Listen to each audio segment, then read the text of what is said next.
It finally happened. I always knew this day would come. The day when I'd explore a device and find something I could not build. Is this 5-year-old smarter than me? Will I have to start buying off-the-shelf automation products? Will I be bound to third-party services after all this time? Could I possibly be defeated by these smarter circuits?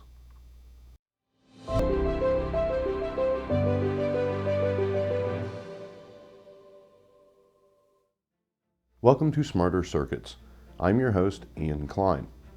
Trudging through perilous touch-sensitive fabric, tirelessly slicing through impossibly softly hard rubber, searching high and low for Torx access screws only foretold by legend, I sought to explore and conquer the Google Home Mini. I'm not going to do a product review, especially since this device is well outdated, something I'll talk about later. I was, however, very surprised when I finally opened this device, which could have been easier had I looked it up first. Inside, I found a very neat and very round board with a few very obvious features like the dual microphone array and RGB LEDs. Right away, I was a little discouraged by all the shielding, but then I remembered I didn't care if I destroyed this device. Look at the state of the fabric after all. So, after looking around at what I could with some idea of preserving the components, I decided to abandon the idea of preserving the components. Under the first bits of shielding, chips. Under the last bit of shielding, however, was a thermal pad and a chip. Two of these chips bore a logo I'd seen before, but did not expect to see here because I don't pay that much attention to Google's hardware. This is the logo for Marvel, the electronics manufacturer, obviously. They make really high-end stuff, which of course they do. Google's not going to your run-of-the-mill shop for these things. It all has to be fast and secure at levels that make my head hurt. Let's start with the Wi-Fi package. Made by NXP and Marvel, this is a dual-band Bluetooth and Wi-Fi package. It's not an extraordinarily exciting thing, but I promise it's a very, very good one. I want to stop off at an even less exciting piece of kit under normal circumstances, but these are not normal circumstances. This is a 16-bit serial port expander. That means, more or less, that it lets you use a 2-wire communication bus and convert it into 16 inputs and/or outputs. This one also has some added features like pull-down resistors, but weak ones so you can do the kinds of tricks you can do with diodes by splashing them with higher current to have multi-level digital input. Okay, that's all gibberish for a lot of you, and that's okay, but this is a really fancy port expander.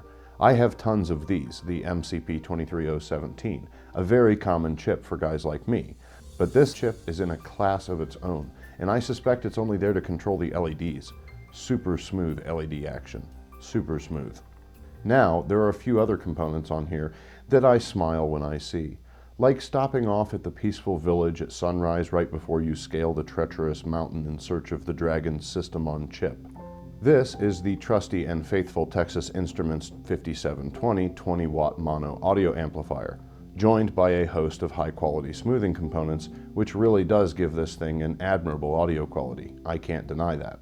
Well, not this one. I dropped this one 9 feet onto concrete, so the in-person concert violinist that was its audio quality has walked out in front of a truck. Then there's this thing, the Marvel 823BA0. That's a mouthful. I have no idea what this is, and it seems the few people on Earth who've tried to find out can't figure it out either. There is some vague reference to possible data compression, and I'd buy that given the speed at which this thing transfers high-quality audio, or at least processes the data points and streams those. This strange hooded figure passed me but did not stop my journey. Onward I pressed, nearly swept into hypnotic states by the beautifully simple traces, especially the Wi-Fi antenna.